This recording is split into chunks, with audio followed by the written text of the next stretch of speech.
चरणांचा भावार्थ लावण्याचा प्रयत्न केला तर साधकाची अवस्था गोंधळल्यासारखी होते.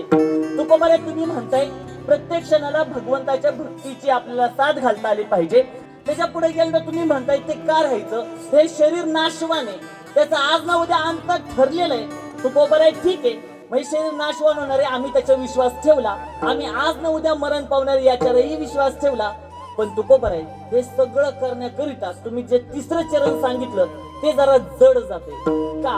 त्यामध्ये तिसरं चरण तुकोबारे सांगतात संत समागमी धरावी आवडी आणि करावी तातडी परमार्थाची. तुकोबारे आम्ही परमार्थाची तातडी करायला तयार आहे, पण तुम्ही जे सांगितले ना संत समागम, तो काय आम्हाला कुठं पाहायला मिळत नाहीये, कलियुगात तर पाहायलाच मिळत नाही. आणि संतांचा समागम आम्हाला आळंदी पंढरी वारीमध्ये पाहायला भेटतो. आणि तिथं जायचं असेल तर आम्हाला आमच्या घराला कुलूप लावायला लागल, आणि ते काय आम्हाला शक्य होणार नाही. असे कित्येक लोक राहिली, वारीला जायचं होतं, बालपणी म्हणायची जायचे वारीला, म्हणजे शाळा शिकादी, शाळा शिकल्यानंतर जायचे वारीला, लग्न होते आधी, लग्न झाले म्हणजे जायचे वारीला, थांब असं करता करता ती म्हातारी व्हायला लागली लोक, वारीला काही त्यांना जाता आलं नाही.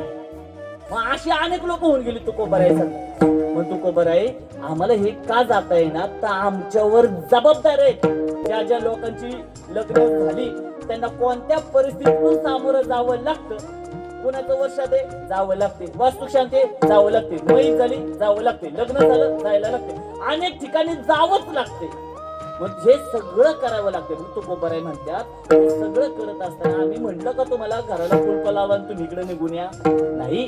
तुकोबाराय म्हणतात तुमचं आमचं एकच म्हणणं आहे, तुम्ही तुमच्या सभोवताली असणाऱ्या लोकांसोबत जो व्यवहार करताल ना तो कसा करा, खरा करा, प्रामाणिकपणे करा. कुणाचाच हक्क मारून तुम्ही भगवंताची भक्ती करू नका, कुणाचा तरी लुबाडून तुम्ही वारीला येऊ नका.